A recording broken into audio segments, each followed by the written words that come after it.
You will start. Kalinga TV रे अछंती भारतीय मौसम विभाग director general doctor Mrityunjay Mohapatra आसंतु कथा हवा sir welcome to Kalinga TV जो एक्सटेंडेड फोरकास्ट अच्छी ए वर्ष पई देशर मॉनसून स्थिति को भली भाव रहियो सर आज भारत पाणीपाग विज्ञान विभाग जो पूर्वानुमान जारी करिछि से अनुसार आसंता वर्षा ऋतु अर्थात जून रु सेप्टेम्बर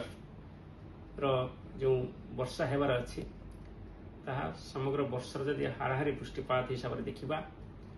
साधारणतः जी वर्षा होता है ताठू कम वर्षा अर्थात बिलो नॉर्मल रेनफॉल होबार संभावना रही जदि आप मात्रात्मक भाव में देखती आमर साधारणतः 87 सेंटीमीटर वर्षा 1 जून रु 30 सेप्टेम्बर मध्य टोटाल भारत वर्ष रेकर्ड कर 92% वर्षा ए वर्ष हमार संभावना रही जो मॉडल देकी आम यार पूर्वानुमान करूँ 92% तार त्रुटि हूँ ±5% अर्थात 87 सेंटीमीटर 87% रु 97% भितर ए वर्ष भारत वर्ष रे वर्षा ऋतु 1 जून रु 30 सेप्टेम्बर मध्य वर्षा हेबार संभावना रही जदि आप भारतर विभिन्न प्रांत कथा देखिए तेरे अधिकांश जगार साधारण वृष्टिपात कम वृष्टिपात होबार पूर्वानुमान करा जायछि केवल उत्तर पश्चिम भारत उत्तर पूर्व भारत और दक्षिण भारतर किसी अंचल को छाड़देले और से सब अंचल साधारण वृष्टिपात किंबा साधारण अधिक वृष्टिपात होबार संभावना रही एलिनो इफेक्ट सर आज आपण कहले सेटा कोन और केमिति अफेक्ट करूची नॉर्मल रेनफॉल को साधारणतः जो विश्ववृत्तीय अंचल रही प्रशांत महासागर रे तार पश्चिम भाग रे अधिक उत्तप्त होता है समुद्र एवं पूर्व भाग एवं केंद्रीय भाग रे कम उत्तप्त होता है यह लानिना कंडीशन कहती जितेबाला पश्चिम भाग अधिक उत्तप्त हो जाए कि पूर्व भाग कम उत्तप्त होता है जदि पूर्व भाग अधिक उत्तप्त हो जाए पश्चिम भाग कम उत्तप्त हुए तेज से अवस्था को एलिनो कहुए जितेबाला एलिनो अवस्था इक्वेटोरियल पैसिफिक अर्थात विश्ववृत्तीय प्रशांत महासागर रे डेभलप हुए सेतेबेले यह विपरीत भाव में भारतर मौसुमी जनित वर्षा को प्रभावित करता है एलिनो कंडीशन देखा जाए साधारणतः वर्षा कम होता है भारत वर्ष रे किंतु एपरी कौन एक टू एक बा 1 to 1 संपर्क बा रिलेशनशिप नहीं ये सबू एलिनो ईयर रे आपनकर कम वर्षा हेबो आपण आशावादी सर जे थोड़ा हेई पारे अधिक हेई पारे हां किंतु आज जो प्रण दे जाइछि सेथिरे देखाइ जे निश्चित भाव रे एलिनो रो किछि प्रभाव रहिबो किंतु से एलिनो प्रभाव को टिके विरोध करबे प्रतिरोध करया पई आपण जो इंडियन ओशन डाइपोल ताहा मौसम ऋतुर माने वर्षा ऋतुर द्वितीय भाग में अर्थात अगस्त सेप्टेम्बर आड़ को पॉजिटिव इंडियन ओशन डाइपोल रे परिणत हो पारे जहाँकि मौसम जनित वर्षा को सुहाई थाए या सहित हिमालयन स्नो कवर और यूरेशियन स्नो कवर जोटा रही तार एरिया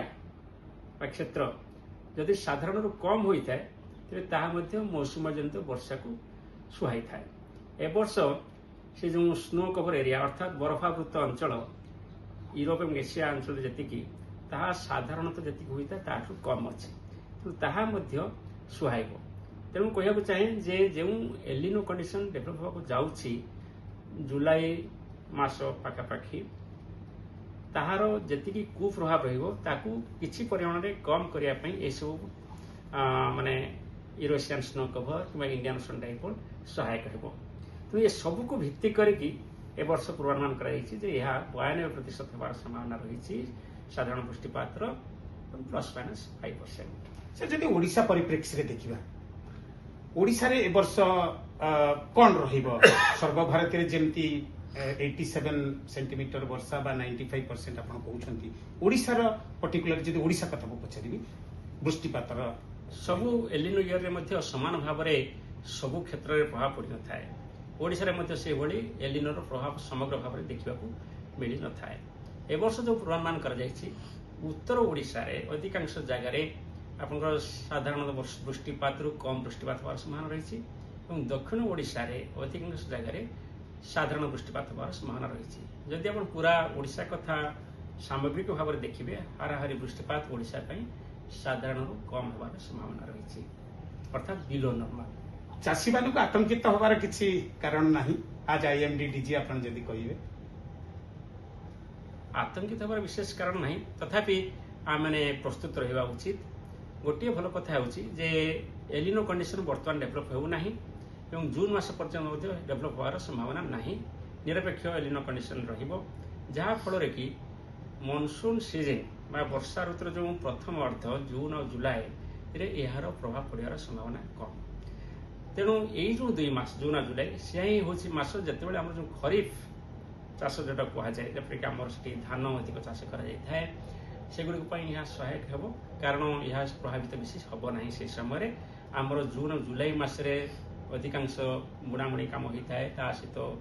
ଧାନ ରୋଇବା ଯେଉଁଟା ଟ୍ରାନ୍ସପ୍ଲାଣ୍ଟେସନ୍ ମଧ୍ୟ କରାଯାଇଥାଏ। ତେଣୁ ସେସବୁ ପଦ୍ଧତି ବିଶେଷ ଭାବରେ ପ୍ରଭାବିତ ନ ହେବାର ସମ୍ଭାବନା ରହିଛି। କଳିଙ୍ଗ ଟିଭି ସାଙ୍ଗରେ କଥା ହେବା ପାଇଁ ବହୁତ ବହୁତ ଧନ୍ୟବାଦ ସାର୍। କ୍ୟାମେରାମ୍ୟାନ୍ ସଂଗ୍ରାମ ସହିତ ମୁଁ ଆଶୁତୋଷ ରାଉତ, କଳିଙ୍ଗ ଟିଭି, ଦିଲ୍ଲୀ।